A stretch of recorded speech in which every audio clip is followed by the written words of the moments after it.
Un homme a sauvé un garçon des rues et l'a laissé rester chez lui avec sa fille malade.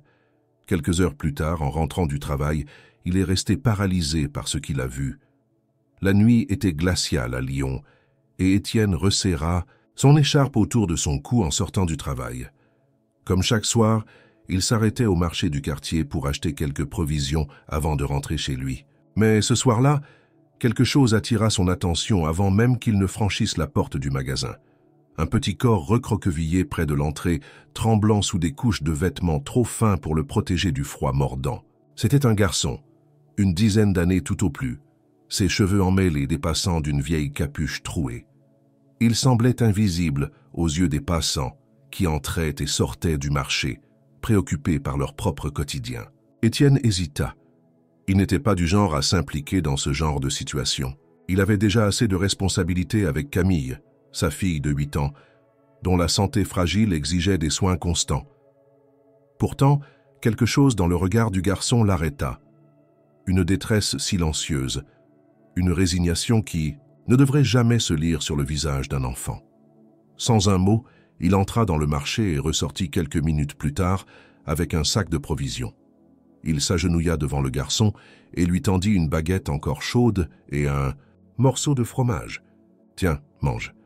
Il fait trop froid pour rester dehors sans rien dans le ventre. » Le garçon leva les yeux vers lui, méfiant d'abord, puis hésitant. Après un instant de silence, il tendit des mains glacées pour attraper la nourriture. Il mangea vite, trop vite, comme s'il craignait qu'on la lui reprenne. Étienne observa la scène en silence, se demandant combien de temps cet enfant avait dû survivre ainsi, à la merci du froid et de l'indifférence. « Comment tu t'appelles » demanda-t-il doucement. « Louis. » Sa voix était rauque, fatiguée. Étienne hocha la tête. « Tu dors ici, Louis ?» Un hochement de tête furtif. « Et tes parents ?» Un silence en guise de réponse. Étienne poussa un léger soupir. Il savait qu'il ne devait pas s'attacher. Sa vie était déjà compliquée et il n'avait ni le temps ni les moyens d'aider un enfant des rues.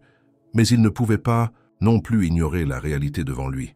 « Écoute, je ne peux pas te laisser ici par ce froid. Tu peux venir chez moi, juste pour cette nuit. Demain, on trouvera une solution. » Louis hésita, les yeux écarquillés. « T'es sûr ?» Étienne hocha la tête. Il savait qu'il prenait un risque. Camille avait besoin d'un environnement stable, et un étranger chez eux pourrait compliquer les choses. Mais pouvait-il vraiment tourner le dos à un enfant en détresse? « Allez, viens !» Louis se leva avec précaution, comme s'il craignait que l'offre ne soit retirée à la dernière seconde. Étienne le guida à travers les rues, se demandant si cette simple décision allait bouleverser sa vie plus qu'il ne l'imaginait. La porte de l'appartement grinça légèrement lorsque Étienne et Louis entrèrent. L'endroit était modeste mais chaleureux, avec des murs peints dans des tons doux et une lumière tamisée qui donnait une impression de refuge. « C'est ici que tu vis ?» demanda Louis, en observant les lieux avec une curiosité prudente. « Oui, ce n'est pas grand, mais c'est chez nous. » À cet instant, un bruit léger attira leur attention. Une petite fille à la silhouette frêle venait d'apparaître dans l'encadrement de la porte du salon. Ses cheveux blonds retombaient en mèches désordonnées sur ses épaules, et ses grands yeux clairs fixaient Louis avec un mélange de curiosité et de fatigue. « Papa ?» Sa voix était douce, légèrement essoufflée. Étienne s'agenouilla pour être à sa hauteur et caressa tendrement ses cheveux. « Camille, je te présente Louis. Il va rester ici pour la nuit. » La fillette cligna des yeux et esquissa un sourire timide. « Bonjour, Louis. » Louis, mal à l'aise, n'était pas habitué à être accueilli avec autant de douceur. Il hocha simplement la tête. « Salut. » Camille s'approcha lentement, posant un regard curieux sur le garçon. « Tu as froid ?»« Un peu, mais ça va. » Elle parut réfléchir un instant. Puis, sans un mot, elle attrapa une couverture posée sur le canapé et la lui tendit. « Tu peux la prendre. Elle est douce. » Louis hésita, pris au dépourvu par ce geste de gentillesse, avant d'accepter. Il s'enveloppa dans la couverture et sentit pour la première fois depuis longtemps une chaleur réconfortante l'entourer. Étienne, qui observait cette interaction, se sentit à la fois soulagé et inquiet. Il ne savait pas si c'était une bonne idée de laisser Louis rester ici, mais voir Camille réagir ainsi le rassura. Elle était d'une nature bienveillante, toujours prête à donner même ce qu'elle n'avait pas en abondance. « Tu veux quelque chose à manger, Camille ?» demanda-t-il. Elle secoua la tête. « Non, j'ai encore un peu mal au ventre. » Louis fronça les sourcils. « T'es malade ?»« Oui, mais c'est normal. »« C'est pas normal d'être malade, » répliqua Louis avec une sincérité brute. Camille haussa les épaules, comme si c'était une réalité à laquelle elle s'était habituée. Étienne sentit son cœur se serrer. Il savait que sa fille cachait souvent ce qu'elle ressentait pour ne pas l'inquiéter. Pour alléger l'atmosphère, il décida de distraire les enfants. « D'accord, il est tard, mais avant d'aller dormir, on pourrait discuter un peu. »« Non ?» Louis sembla hésiter, mais Camille approuva d'un hochement de tête enthousiaste. « Alors, Louis, tu aimes quoi ?» demanda-t-elle. Le garçon réfléchit un instant. « J'aime les chiens, et le foot, et les crêpes. » Les yeux de Camille s'illuminèrent. « Moi aussi, j'adore les crêpes. Papa en fait des super bonnes. » Louis tourna la tête vers Étienne avec intérêt. « C'est vrai ?»« Oui, et si tu es encore là demain matin, tu pourras goûter. » Un sourire fugitif passa sur le visage de Louis. Pour la première fois depuis longtemps, il se sentait à sa place, même si ce n'était que pour quelques heures. Ils continuèrent à parler de petites choses, des films, des jeux, des histoires qu'ils connaissaient. Et Louis se détendit progressivement. Camille, elle, semblait ravie d'avoir quelqu'un à qui parler, en dehors de son père et des médecins. Après un moment, la fatigue les rattrapa. Étienne leur installa des couvertures dans le salon. « Tu peux dormir ici, Louis. C'est pas un grand lit, mais c'est confortable. »« Merci, » murmura le garçon. Camille s'assit à côté de lui et d'une voix presque chuchotée lui dit « Bonne nuit, Louis. » Il la regarda, surpris. Il n'avait pas entendu ces mots depuis longtemps. Il hésita un instant, puis répondit « Bonne nuit, Camille. » Étienne les observa quelques instants, puis éteignit la lumière. Il savait qu'il prenait un risque en accueillant cet enfant, mais en voyant Camille sourire pour la première fois depuis des jours, il se dit que peut-être il avait fait le bon choix. Le matin s'annonça gris et humide, une fine bruine tapotant doucement contre les fenêtres de l'appartement. Étienne s'étira en silence, jetant un regard rapide vers le salon. Sous une couverture épaisse, Louis dormait encore, recroquevillé, sur le canapé, tandis que Camille, déjà réveillée, l'observait avec une curiosité discrète. « Tu ne dors pas ?» chuchota Étienne en s'approchant de sa fille. « Je ne veux pas le réveiller, » répondit-elle en murmurant. Étienne sourit doucement et lui ébouriffa les cheveux. Il s'agenouilla près d'elle. « Tu as bien dormi ?» Camille hocha la tête, un léger sourire aux lèvres. « Il parle dans son sommeil. »« Ah bon, il a dit quoi ?»« Je ne sais pas trop, quelque chose sur un ballon et un chien. » Étienne laissa échapper un petit rire. Un instant plus tard, Louis bougea sous la couverture, émergeant lentement du sommeil. Il cligna plusieurs fois des yeux avant de réaliser où il se trouvait. « Oh, je suis toujours là. » Il semblait surpris, comme s'il s'attendait à se réveiller ailleurs, dans une ruelle froide, sous un porche humide. « Oui, et il est l'heure de se lever, » dit Étienne. « J'ai du pain et de la confiture pour le petit déjeuner. Ça te dit ?» Louis acquiesça timidement. Camille, elle, s'installa à table, pendant qu'Étienne servait du café pour lui et du lait chaud pour les enfants. Louis mangeait rapidement par habitude, comme s'il craignait que la nourriture disparaisse à tout instant. Étienne le remarqua, mais ne fit aucun commentaire. « Tu peux manger doucement, Louis. Ici, personne ne va te prendre ton assiette, » dit simplement Camille avec douceur. Le garçon ralentit un peu, jetant un regard discret vers elle comme s'il essayait de comprendre pourquoi elle était si gentille avec lui. Après le petit déjeuner, Étienne se leva, attrapa sa veste de travail et soupira légèrement. « Je dois partir maintenant, je rentrerai dans l'après-midi. » Louis le fixa, l'air soudain hésitant. « Je dois partir aussi, non ?» Étienne marqua un temps d'arrêt. Il avait promis que ce ne serait que pour une nuit. Mais en regardant Camille, qui semblait déjà attachée à Louis, il sentit une hésitation en lui. « Tu peux rester encore un peu si tu veux, » dit-il. « Enfin, mais je dois te demander une chose. » Louis redressa la tête, comme s'il s'attendait à être mis dehors. « Tu restes ici, d'accord? Pas de bêtises. Tu t'occupes de Camille et tu l'écoutes si elle a besoin de quelque chose. » Louis ouvrit de grands yeux, pris au dépourvu. « Moi? Je ne suis pas une nounou. Je ne te demande pas de l'être, juste de veiller sur elle. » Le garçon hésita, jetant un regard à Camille qui l'observait en silence. « D'accord, » finit-il par dire. Étienne posa une main sur son épaule, comme pour le rassurer. « Je compte sur toi. » Puis il attrapa son sac et sortit de l'appartement, laissant Louis seul avec Camille. La pluie fine continuait de tomber, tandis qu'Étienne traversait la ville pour rejoindre l'usine où il travaillait. Ses pas étaient lourds, comme à chaque matin, mais cette fois une nouvelle inquiétude pesait sur ses épaules. Il avait laissé Camille seule avec un inconnu, un garçon qu'il connaissait à peine, un enfant des rues. Était-ce une erreur? Et si quelque chose arrivait en son absence? Il secoua la tête pour chasser ses pensées. Il n'avait pas le choix. Il devait travailler, c'était ainsi. À son arrivée à l'usine, il fut immédiatement assailli par Michel, son chef, un homme robuste à la voix autoritaire. « Étienne, tu crois que tu peux arriver ici et prendre ton temps? On a une grosse commande aujourd'hui, je veux que tout soit prêt avant midi. »« Oui, chef, » répondit-il en enfilant ses gants de travail. Il s'attela à sa tâche, mais son esprit restait ailleurs. Vers midi, son téléphone vibra dans sa poche. Il l'essuya rapidement avec ses mains encore couvertes de poussière et regarda l'écran. Un message de Claire, sa voisine. « J'ai entendu des bruits étranges chez toi ce matin. Tout va bien ?» Le cœur d'Étienne se serra. Quelque chose n'allait pas. Sans attendre, il répondit « Quel genre de bruit ?» Elle répondit presque aussitôt. « Des bruits de pas précipités, des objets qui tombent. Peut-être rien, mais ça semblait agité. » Étienne sentit une angoisse monter en lui. Il ne pouvait pas quitter son travail si facilement, mais une inquiétude sourde le rongeait. Il tenta de se convaincre que tout allait bien. Louis avait promis de ne pas faire de bêtises. Camille était là et il ne la mettrait pas en danger, n'est-ce pas? Mais il ne pouvait s'empêcher de sentir que quelque chose clochait. L'appartement était plongé dans un silence inhabituel après le départ d'Étienne. Camille était allongée sur le canapé, son souffle un peu plus court que d'habitude, un signe que la fatigue s'installait. Louis, debout à côté d'elle, ne savait pas quoi faire. Il n'avait jamais eu à s'occuper de quelqu'un. « Tu veux un truc ?» demanda-t-il maladroitement. Camille ouvrit les yeux et sourit faiblement. « Je veux bien un verre d'eau. » Louis acquiesça et se dirigea vers la cuisine.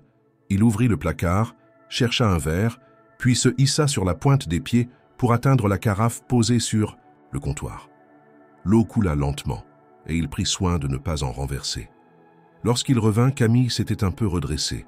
Elle attrapa le verre entre ses mains fines et but à petites gorgées. « Merci, Louis. » Il haussa les épaules, mal à l'aise face à cette reconnaissance qu'il n'avait pas l'habitude de recevoir. « C'est rien. » Un silence s'installa, mais ce n'était pas un silence gênant. Juste un instant suspendu, où aucun des deux ne savait quoi dire. Finalement, Camille brisa la tranquillité. « Tu es un peu comme un grand frère, non ?» Louis la regarda avec des yeux ronds. « Moi, un grand frère. Je suis pas sûr d'être très doué pour ça. »« Tu m'as apporté de l'eau. C'est déjà bien. » Il baissa la tête, un peu gêné. Il n'avait jamais été responsable de quelqu'un d'autre que lui-même. Et voilà que cette petite fille le voyait comme un protecteur. « Je suis pas sûr que ton père serait d'accord, » marmonna-t-il. Camille rit doucement. « Papa t'aime bien. Il ne t'aurait pas laissé ici sinon. » Louis n'était pas convaincu, mais au fond de lui, il ressentait quelque chose d'étrange. Il aimait bien être ici. Cette maison, aussi modeste soit-elle, dégageait une chaleur qu'il n'avait jamais connue. « Tu veux que je te raconte une histoire ?» demanda-t-il soudainement, surpris par lui-même. Camille acquiesça immédiatement, les yeux brillants. « Oh oui, mais tu connais des histoires ?»« Bien sûr, j'en inventais plein quand j'étais plus petit. » Il s'installa à côté d'elle et réfléchit un instant. « Bon, alors c'est l'histoire d'un chat et d'un renard. Le chat voulait apprendre à grimper aux arbres, mais il avait peur de tomber. Alors il a demandé au renard de l'aider. Sauf que le renard, lui, ne savait pas grimper non plus. Camille écoutait attentivement, son sourire grandissant à chaque phrase. Louis exagérait les voix des personnages, gesticulait, rendait le récit vivant. Elle rit de bon cœur lorsqu'il imita le miaulement du chat effrayé et l'exclamation du renard surpris. C'était un rire pur, cristallin. Un son qui réchauffa Louis bien plus qu'il ne l'aurait imaginé. Il s'arrêta, légèrement troublé. « Pourquoi tu me regardes comme ça ?» demanda-t-il. Parce que ça faisait longtemps que je n'avais pas autant ri. Louis sentit une boule se former dans sa gorge. Il détourna les yeux et haussa les épaules. « Bah, c'était pas si drôle que ça. »« Si, ça l'était, » insista-t-elle. Un silence s'installa de nouveau, mais cette fois il était chargé d'une complicité naissante. Louis se leva d'un bond. Bon, je vais voir si je peux faire à manger. Tu sais cuisiner? Pas vraiment. Mais j'ai déjà vu des gens faire. Ça doit pas être si compliqué. Camille le regarda avec un mélange d'amusement et de doute. D'accord, mais pas de feu, hein? Papa risque de ne pas être content si tu brûles la cuisine. T'inquiète, je suis pas stupide. Il disparut dans la cuisine, laissant Camille seule un instant. Elle s'appuya contre le dossier du canapé, le cœur léger. Elle ne savait pas encore ce que Louis représentait dans sa vie, mais elle sentait déjà que sa présence était précieuse. Dans la cuisine, Louis ouvrait les placards, cherchant quelque chose de simple à préparer. Il trouva du pain, du fromage et du jambon. Parfait. Des sandwichs, c'est bien, non? Marmonna-t-il pour lui-même. Il se mit au travail avec une concentration surprenante. Il voulait bien faire, pas seulement parce qu'il avait faim, mais parce qu'il voulait que Camille mange quelque chose de bon. Il revint quelques minutes plus tard avec 2 assiettes. Tada! Des sandwichs au fromage et au jambon. Camille applaudit en riant. C'est parfait, chef Louis. Il rougit légèrement et s'installa à côté d'elle.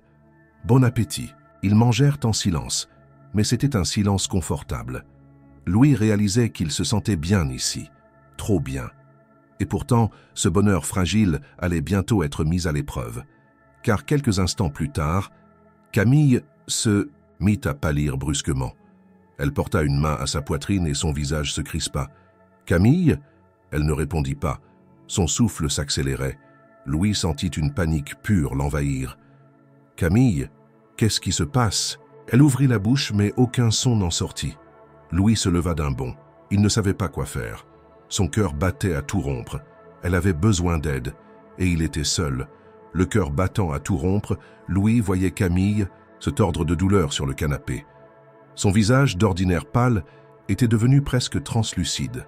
Son souffle saccadé ressemblait à un murmure fragile, comme si l'air refusait d'entrer dans ses poumons. « Camille, dis-moi ce que je dois faire. » Elle tenta de parler, mais aucun son ne sortit de sa bouche. Ses petites mains s'agrippèrent à son pull, comme si elle cherchait à s'accrocher à quelque chose d'invisible. Louis paniqua. Il n'avait jamais été confronté à une telle situation. Dans la rue, c'était chacun pour soi. Il n'avait jamais eu à s'occuper de quelqu'un d'autre. Il se sentait impuissant, incapable, terrifié. Mais quelque chose en lui refusa d'abandonner. Il devait agir. Vite! Il regarda autour de lui, cherchant un téléphone, une solution, n'importe quoi. Mais il ne connaissait pas cet appartement. Il ignorait où Étienne rangeait ses affaires. Puis un souvenir lui revint en tête. En se promenant dans la ville quelques jours plus tôt, il avait vu un hôpital, à quelques rues de là. Il n'avait pas de téléphone. Il ne savait pas qui appeler, mais il pouvait courir. Sans hésiter, il se pencha vers Camille. « Accroche-toi, je vais t'emmener quelque part où on pourra t'aider. » Elle ouvrit légèrement les yeux, son regard embué de douleur et de peur. Louis ne savait pas si elle comprenait ce qu'il disait, mais il n'avait plus le temps de réfléchir. Il la souleva du canapé avec précaution. Elle était légère, presque trop légère, comme une plume fragile entre ses bras. Il la serra contre lui et se précipita vers la porte. Dès qu'il fut dehors, l'air froid du matin lui gifla le visage, mais il n'y prêta pas attention. Il devait courir. Ses pieds frappaient violemment le pavé alors qu'il dévalait les rues de Lyon. L'appartement était au 3e étage, sans ascenseur, et descendre les escaliers avec Camille dans ses bras avait été un défi en soi. Mais il ne pouvait pas s'arrêter maintenant. Il courait, son souffle saccadé, son cœur tambourinant dans sa poitrine.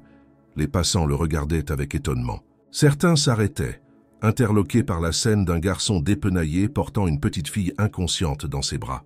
« Hé, gamin, ça va ?» lança un homme sur son chemin, mais Louis l'ignora. Il n'avait pas le temps d'expliquer. « Dégagez !» cria-t-il en évitant de justesse une femme qui lui barrait la route. Plusieurs personnes se retournèrent. L'expression de certains montrait de la suspicion. « Il pense que je l'ai enlevé », réalisa-t-il soudainement. Un homme tenta de l'arrêter en attrapant son bras. « Hé, gamin, tu fais quoi avec cette fille ?» Louis se débattit violemment. « Elle est malade, elle a besoin d'aide !» hurla-t-il, le désespoir suintant dans sa voix. Le regard de l'homme changea, mais Louis n'attendit pas qu'il pose d'autres questions. Il courut. Ses jambes commençaient à brûler. Son souffle était court, mais l'hôpital était en vue. Il se concentra sur l'entrée.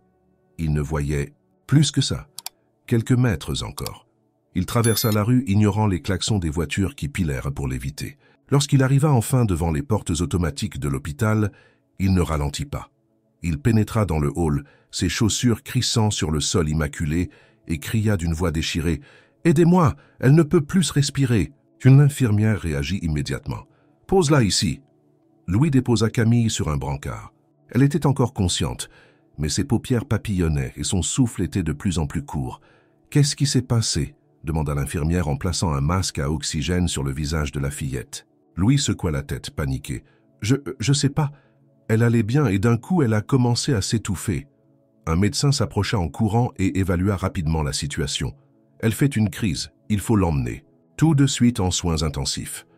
2 brancardiers poussèrent Camille dans un couloir et elle disparut derrière une porte blanche. Louis resta là, essoufflé, le regard fixé sur la porte qui venait de se refermer. Tout son corps tremblait. Et maintenant ? Il se retrouva soudainement seul, au milieu de l'agitation de l'hôpital, perdu dans cet endroit où personne ne le connaissait. Il sentit son cœur se serrer. Il ne savait pas quoi faire. Alors, il fit la seule chose qu'il pouvait faire. Il attendit.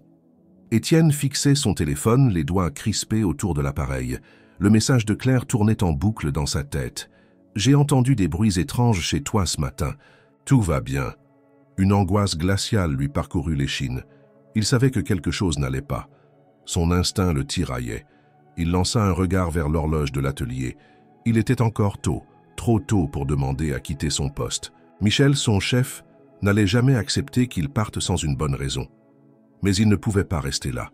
Il posa brutalement ses outils et traversa l'atelier à grands pas. « Michel, j'ai une urgence, je dois partir. » L'homme releva la tête, fronçant les sourcils. « Quoi ? On est en pleine production, tu peux pas partir comme ça. »« Ma fille a peut-être un problème. »« Peut-être ?» Michel le fixa avec dureté. « Si tu pars et que c'est pour rien, tu peux oublier ta prime ce mois-ci. » Étienne serra la mâchoire. « Si je perds ma prime mais que ma fille va bien, ça me va. » Sans attendre la réponse de Michel, il attrapa sa veste et sortit en trombe. Le trajet jusqu'à l'appartement lui parut interminable. Son souffle était court, ses pensées en pagaille. Et s'il s'était trompé? Et si Claire avait exagéré? Mais quand il ouvrit la porte de chez lui, son cœur se figea. L'appartement était vide. Pas de Camille, pas de Louis. Le silence était assourdissant. « Camille? Louis ?» lança-t-il en avançant rapidement dans le salon. Aucune réponse. Son regard balaya la pièce. La couverture de Louis était abandonnée sur le canapé. Les assiettes du petit déjeuner traînaient encore sur la table, mais il n'y avait aucune trace des enfants. Son estomac se noua. Un bruit de pas précipité dans le couloir le fit sursauter. Claire apparut dans l'embrasure de la porte, essoufflée. « Étienne, je voulais justement t'appeler. J'ai vu Louis courir dans la rue ce matin avec Camille dans ses bras. » « Quoi ?» Elle avait l'air mal en point. Il courait vers le centre-ville. Étienne sentit le sol se dérober sous lui. « Il l'a emmené où ? » ?»« Je ne sais pas, mais peut-être à l'hôpital. » Sans un mot de plus, il fit demi-tour et dévala les escaliers 4 à 4. Quand il arriva devant l'hôpital, il se précipita à l'accueil. « Ma fille, Camille Dufresne, on l'a amenée ici ?» L'infirmière consulta rapidement son registre et hocha la tête. « Oui, elle a été admise il y a 1 heure. »« Elle va bien? Où est-elle ?»« Elle est en soins intensifs. Les médecins s'occupent d'elle. » Ces mots le frappèrent comme un coup de poing. « Je peux la voir ?»« Pas pour l'instant, mais son état est stable. » Un soulagement infime traversa son esprit, mais l'angoisse ne le quittait pas. « Qui l'a amené ?»« Un garçon, un jeune. » Il était paniqué et a alerté tout le service. « Il est là-bas, » dit l'infirmière, en désignant un coin de la salle d'attente. Étienne tourna brusquement la tête, et il le vit. Louise était assise sur une chaise en plastique, la tête baissée, ses vêtements sales et humides, ses cheveux en bataille. Ses bras étaient croisés sur son ventre, comme s'il essayait de se faire tout petit. Étienne s'approcha lentement. « Louis !» Le garçon sursauta et releva la tête. Ses yeux étaient rougis, son visage marqué par l'épuisement et l'inquiétude. « Je savais pas quoi faire, alors j'ai couru, balbutia-t-il. Elle respirait plus bien. J'avais peur qu'elle... » Sa voix se brisa. Étienne sentit quelque chose se nouer en lui. Il aurait pu être en colère. Il aurait pu lui reprocher de ne pas avoir appelé à l'aide plus tôt. Mais au lieu de ça, il s'accroupit devant lui et posa une main ferme sur son épaule. « Tu lui as sauvé la vie, Louis. » Le garçon écarquilla les yeux. « Si tu n'avais pas réagi aussi vite, elle n'aurait peut-être pas tenu jusqu'ici. » Louis ouvrit la bouche, mais aucun mot ne sortit. C'était la première fois que quelqu'un le félicitait, la première fois qu'il avait l'impression d'avoir compté pour quelqu'un, et pour la première fois depuis longtemps, il sentit quelque chose qu'il croyait perdu, l'espoir. Étienne et Louis restèrent assis en silence dans la salle d'attente de l'hôpital. L'homme fixait un point invisible devant lui, tandis que le garçon, les épaules voûtées, tripotait nerveusement le bas de son pull. Le médecin arriva, enfin retirant son masque avant de s'adresser à Étienne. « Votre fille est stabilisée. Elle a eu une crise, mais elle est hors de danger. Nous devons encore surveiller son état, mais elle pourra vous voir bientôt. » Étienne laissa échapper un soupir de soulagement, sentant toute la tension quitter son corps. « Merci, docteur. » Puis il tourna la tête vers Louis. « Tu veux la voir avec moi ?» Louis releva les yeux, surpris. « J'ai le droit, bien sûr. » Hésitant, Louis hocha la tête. Camille était allongée sur son lit d'hôpital. Un masque à oxygène posé près d'elle. Son visage était encore pâle, mais ses yeux s'illuminèrent dès qu'elle aperçut son père et Louis. « Papa » murmura-t-elle, sa voix encore faible. Étienne s'approcha, lui caressant doucement les cheveux. « Je suis là, ma puce. Tout va bien. » Camille tourna ensuite la tête vers Louis et lui adressa un sourire fatigué. « Merci. » Louis haussa les épaules, mal à l'aise. « C'est rien. »« Si, ça compte. » Il baissa la tête, ne sachant pas quoi répondre. Étienne, lui, observait le garçon. Il y avait quelque chose chez lui, une tristesse profonde, une solitude qu'il reconnaissait. Après quelques minutes auprès de Camille, ils laissèrent la fillette se reposer. Dans le couloir, Étienne se tourna vers Louis. « Viens, on va prendre l'air. » Ils sortirent de l'hôpital et s'installèrent sur un banc. La nuit tombait lentement sur la ville, enveloppant les rues d'une lumière orangée. Louis restait silencieux, les bras croisés, le regard perdu. « Tu veux me raconter ton histoire ?» demanda Étienne calmement. Louis hésita. Il n'aimait pas parler de lui. Il n'avait jamais eu à expliquer son passé à qui que ce soit. Mais ce soir-là, il sentit qu'il pouvait le faire. « J'ai grandi dans un foyer, commença-t-il. Je ne sais pas qui sont mes vrais parents. Je crois qu'ils m'ont laissé là quand j'étais bébé. » Étienne resta silencieux, lui laissant le temps de parler. « Les gens pensent que les foyers, c'est comme des grandes familles, mais c'est pas vrai. Il y avait trop d'enfants, pas assez d'adultes pour s'occuper de nous. Alors t'apprends vite à te débrouiller tout seul. » Il baissa la tête, jouant avec un caillou du bout de sa chaussure. « Quand j'ai eu 8 ans, j'ai été placé dans une famille d'accueil. Je croyais que ça allait être bien. Mais ils s'en fichaient de moi. J'étais juste là pour qu'ils touchent de l'argent. » Sa voix se fit plus rauque. « Ils étaient pas méchants. Mais ils m'ignoraient. J'existais pas. » Il serra les poings, et Étienne vit à quel point il essayait de contenir sa colère. « Un jour, j'en ai eu marre. J'ai pris mes affaires et je suis parti. »« Tu avais quel âge ?» demanda Étienne. « 10 ans. 10 ans, seul dans la rue. » Étienne sentit son cœur se serrer. « Depuis, j'ai appris à survivre. Je dors là où je peux, je mange quand je trouve quelque chose. Mais c'est jamais facile. » Il se tut, fixant le vide devant lui. Étienne inspira profondément. Il ne savait pas quoi dire. Que pouvait-il répondre à un enfant qui avait grandi dans l'indifférence? Finalement, il posa doucement une main sur l'épaule de « Louis, tu n'aurais jamais dû avoir à vivre ça. » Louis haussa les épaules, comme s'il voulait faire croire que ça n'avait pas d'importance. C'est comme ça. Mais Étienne voyait bien que ça comptait, que chaque mot qu'il venait de prononcer lui pesait. Après un long silence, il reprit d'une voix douce. « Tu veux rentrer à la maison ?» Louis releva brusquement la tête. « Quoi? Chez moi, chez nous. Pour cette nuit au moins. » Le garçon ouvrit la bouche, mais aucun son n'en sortit. Il n'était pas habitué à ce qu'on lui propose ce genre de choses. Finalement, il hocha timidement la tête. « D'accord. » Sur le chemin du retour, Étienne sentit qu'il venait de prendre une décision qui allait changer leur vie. Et peut-être bien que Louis ressentait la même chose. La porte de l'appartement se referma doucement derrière eux. Louis hésita sur le seuil, jetant un regard prudent autour de lui, comme s'il s'attendait à ce qu'on lui dise qu'il n'avait pas sa place ici. Étienne, lui, posa ses clés sur la table et soupira. « Installe-toi. Tu peux dormir. Sur le canapé, comme la dernière fois. Louis hocha la tête sans un mot. Il s'approcha du salon, s'assit lentement sur le canapé et fixa ses mains. Étienne le regarda un instant, cherchant les bons mots. « Je vais voir Camille, dans sa chambre ?» Le garçon acquiesça distraitement.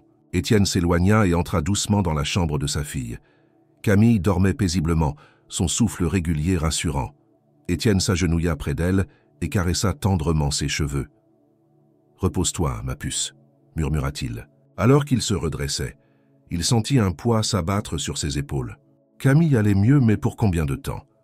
Sa santé fragile nécessitait des soins constants, et financièrement, il n'était pas certain de pouvoir gérer davantage de responsabilités. Et maintenant, il y avait Louis. Il retourna dans le salon, trouvant le garçon toujours assis dans la même position. « Ça va ?» demanda Étienne. Louis haussa les épaules. « Je sais pas trop. » Un silence s'installa. « Je vais faire du thé. Tu en veux ?» Louis hocha la tête sans « grande conviction ». Étienne se dirigea vers la cuisine, sortit 2 tasses et versa de l'eau bouillante dans chacune d'elles. Le silence entre eux était lourd, mais pas désagréable. Quand il revint avec les tasses, il tendit l'une d'elles à Louis. « Tu veux mettre du sucre ?»« Non, c'est bon, répondit-il en serrant la tasse entre ses mains. Étienne s'installa en face de lui, buvant une gorgée de thé chaud. « Écoute, Louis, » commença-t-il après un moment d'hésitation, « tu peux rester ici autant que tu en as besoin. » Le garçon releva brusquement la tête, les yeux ronds. « Mais, et Camille ?»« Camille t'aime bien, » répondit Étienne avec un léger sourire. « Et puis, ce que tu as fait pour elle aujourd'hui, ça veut dire beaucoup pour moi. » Louis détourna le regard, mal à l'aise. « Je veux pas être un problème. » Étienne soupira et posa sa tasse sur la table. « Tu n'es pas un problème, Louis. Mais je vais être honnête avec toi. » Louis l'observa attentivement. « Je n'ai pas beaucoup d'argent. Et s'occuper de Camille, c'est déjà compliqué. Alors, je veux t'aider, mais je ne sais pas encore comment. » Louis acquiesça lentement. « Je comprends. » Ils restèrent silencieux un moment. Puis une voix s'éleva dans le couloir. « Bonsoir, Étienne ?» Étienne se redressa en reconnaissant la voix de Claire, sa voisine. Il se leva et alla ouvrir la porte. Claire lui adressa un sourire inquiet. « J'ai vu la lumière allumée. Je voulais savoir comment allait Camille. »« Elle va mieux, merci. » Elle hocha la tête, rassurée. Puis son regard glissa vers l'intérieur de l'appartement, apercevant Louis assis sur le canapé. « Alors, c'est lui le héros du jour ?» demanda-t-elle avec un sourire. Louis rougit légèrement et baissa les yeux. « Oui, sans lui, je préfère ne pas imaginer ce qui aurait pu arriver. » Claire observa le garçon avec attention. « Il va rester ici ?» Étienne hésita une fraction de seconde avant de répondre. « Oui, pour l'instant. » Elle hocha lentement la tête. « Tu es un homme bien, Étienne. Beaucoup auraient mal fermé les yeux. Je fais ce que je peux. » Un silence s'installa. Puis Claire hésita avant d'ajouter « Tu as pensé à l'adoption ?» Étienne sentit son cœur se serrer. Il y avait pensé, bien sûr. Mais c'était une décision lourde, et il n'était pas sûr d'être en mesure d'assumer une telle responsabilité. « C'est compliqué, » murmura-t-il. Claire posa une main sur son bras. « Oui, mais peut-être pas impossible. » Elle lui adressa un dernier sourire et s'éloigna dans le couloir. Étienne referma la porte et se tourna vers Louis. Le garçon semblait perturbé. « Adoption ?» murmura-t-il, presque dans un souffle. Étienne passa une main dans ses cheveux, incertain. « C'est une option, mais ce n'est pas aussi simple que ça en a l'air. » Louis hocha la tête. « Ouais, j'imagine ?» Il serra sa tasse entre ses mains, pensif. Étienne sentit que quelque chose venait de changer. Une idée venait d'être plantée dans l'esprit de Louis. Et peut-être aussi dans le sien. Les jours suivants s'écoulèrent dans un calme précaire. Camille se rétablissait lentement, mais elle passait encore beaucoup de temps alitée, sous la surveillance attentive de son père et de Louis. Louis s'était fait une place dans l'appartement, presque naturellement. Il ne parlait pas beaucoup, mais il aidait comme il pouvait. Il ramenait des courses légères, lorsqu'Étienne était au travail, rangeait la vaisselle et veillait sur Camille avec une attention silencieuse. Étienne voyait bien qu'un lien profond s'était tissé entre eux. Camille traitait Louis comme un frère, et le garçon, d'habitude si méfiant, s'adoucissait progressivement en sa présence. Mais cette fragile tranquillité ne dura pas. Un matin, alors qu'il venait de rentrer de son quart de nuit, Étienne trouva une lettre glissée sous sa porte. Service de protection de l'enfance. Son cœur rata un battement. Il ouvrit l'enveloppe d'une main tremblante et parcourut rapidement le contenu. Monsieur Dufresne, nous avons été informés de la présence d'un mineur non déclaré sous votre toit. Nous devons procéder à une évaluation de la situation et assurer la protection de l'enfant concerné. Nous vous demandons de nous contacter dans les plus brefs délais. Étienne referma la lettre, la gorge sèche. Quelqu'un les avait signalés. Il pensa immédiatement à Michel, son chef, qui avait toujours trouvé suspect son récent changement d'attitude au travail. Ou peut-être un voisin indiscret. Une certitude s'imposa à lui. Louis risquait d'être renvoyé dans le système. Il serra les poings. Il ne pouvait pas laisser cela arriver. « Ils vont me reprendre, hein ?» Louis fixait la lettre posée sur la table de la cuisine, son visage fermé. Étienne hésita avant de répondre. « Je vais faire tout ce que je peux. » Louis lâcha un rire sans joie. Ça veut dire oui. Camille, assise sur le canapé, observait la scène avec inquiétude. « Non !» s'exclama-t-elle soudain. « Tu peux pas partir. » Louis détourna les yeux, mal à l'aise.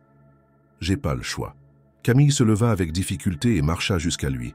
Elle prit sa main entre les siennes et murmura « Je veux que tu restes. » Louis sentit un poids lui serrer la poitrine. « Moi aussi. » L'après-midi, Étienne se rendit au bureau de l'assistante sociale. Une femme en tailleur strict l'attendait derrière un bureau encombré de dossiers. « Monsieur Dufresne, merci d'être venu. » Étienne s'assit, les épaules tendues. « Je suis au courant que Louis vit chez vous. Pouvez-vous m'expliquer pourquoi il n'a pas été signalé aux autorités? Il n'a nulle part où aller. Si je l'avais laissé dehors, il serait toujours dans la rue. »« Je comprends, dit-elle calmement. Mais vous savez que ce n'est pas aussi simple. Un enfant ne peut pas être recueilli comme ça, sans cadre légal. »« Et si j'entame une procédure d'adoption ?» demanda-t-il, serrant les poings. L'assistante sociale haussa un sourcil. « Vous avez un emploi instable, une fille malade et des revenus limités. Pensez-vous pouvoir assumer la charge d'un second enfant ?» Étienne soutint son regard. « Je ne sais pas, mais je veux essayer. » De retour à l'appartement, il trouva Louis assis sur le balcon, regardant la ville sans rien dire. Il s'approcha et s'adossa à la rambarde. « J'ai parlé avec l'assistante sociale. » Louis ne répondit pas. « Je veux essayer de te garder avec nous. » Cette fois, Louis tourna la tête vers lui, surpris. « Pourquoi ?» demanda-t-il d'une voix rauque. Étienne inspira profondément. « Parce que tu fais partie de cette famille. » Louis baissa les yeux, luttant contre l'émotion qui lui serrait la gorge. Il ne répondit rien. Mais pour la première fois, il laissa son cœur croire que peut-être il méritait d'avoir un foyer. L'attente fut insoutenable. Pendant plusieurs jours, Étienne vécut avec cette boule d'angoisse au fond du ventre, redoutant le moment où on frapperait à sa porte pour emmener Louis. L'enfant, lui, était étrangement silencieux. Il évitait de trop parler de l'avenir, comme s'il ne voulait pas se donner de faux espoirs. Mais Camille refusait d'accepter la possibilité de son départ. « Tu vas rester avec nous, Louis, j'en suis sûr. Papa va trouver une solution. » Louis ne répondait jamais. Il se contentait de lui sourire faiblement avant de détourner le regard. Puis un matin, le téléphone d'Étienne sonna. « Monsieur Dufresne, c'est le service de protection de l'enfance. Nous avons pris une décision. » Son cœur s'arrêta un instant. « Nous avons examiné votre situation et pris en compte votre demande. En raison des circonstances exceptionnelles, nous allons vous accorder une garde provisoire de Louis, sous certaines conditions. » Étienne ferma les yeux, soulagé. « Quelles conditions ? Vous devrez suivre un programme d'accompagnement familial et prouver que vous avez les moyens de subvenir à ses besoins à long terme. Nous organiserons des visites régulières pour évaluer la situation. » Bien sûr, je ferai tout ce qu'il faut. Dans ce cas, Louis reste avec vous. Il sentit un poids quitter ses épaules. « Merci. » Quand il raccrocha, il trouva Louis dans le salon, assis à côté de Camille, qui lui montrait un livre. Il inspira profondément avant de prononcer les mots qui allaient tout changer. « Louis, tu restes ici. » Le garçon cligna, des yeux comme s'il avait mal entendu. « Quoi? Tu fais officiellement partie de la famille. » Louis ouvrit la bouche, puis la referma. Il semblait perdu, comme si cette possibilité n'avait jamais été réelle pour lui. Camille, elle, poussa un cri de joie et se jeta dans les bras de son ami. « Je te l'avais dit, je te l'avais dit. » Louis, figé, mit quelques secondes avant de réagir. Lentement, il leva ses bras et entoura Camille d'une étreinte maladroite. Étienne sentit son cœur se serrer. Louis avait l'air d'un garçon qui n'avait jamais appris à être aimé. Mais il allait l'apprendre. Les jours suivants furent étranges et merveilleux à la fois. Pour la première fois, Louis commença à se comporter comme un enfant. Il ne demandait plus chaque matin s'il devait partir. Il s'habituait à avoir une place à table, à avoir des vêtements propres dans l'armoire, à entendre quelqu'un lui dire « bonne nuit ». Un soir, alors qu'ils rangèrent la vaisselle ensemble, Louis prit la parole, hésitant. « Pourquoi t'as fait ça ?»« Fait quoi ?» demanda Étienne. « Te battre pour me garder. » Étienne posa une assiette et le regarda dans les yeux. « Parce que je t'aime bien, Louis, et que Camille t'aime encore plus. » Louis fronça les sourcils comme si ces mots étaient difficiles à accepter. « Mais je suis pas ton fils. Tu n'as pas besoin d'être mon fils pour être ma famille. » Un long silence s'installa. Puis Louis hocha doucement la tête. « D'accord. » Étienne sourit. C'était un début. Les mois passèrent, et petit à petit, Louis s'intégra dans cette nouvelle vie. Il s'habitua à avoir un toit, à aller à l'école, à ne plus avoir faim. Mais surtout, il s'habitua à être aimé. Et pour la première fois de sa vie, il n'avait plus peur de l'avenir, car désormais, il avait une maison, il avait une famille, il avait un père, et une sœur qui, chaque soir, avant de s'endormir, lui murmurait ces mots qui lui réchauffèrent le cœur. « Bonne nuit, Louis.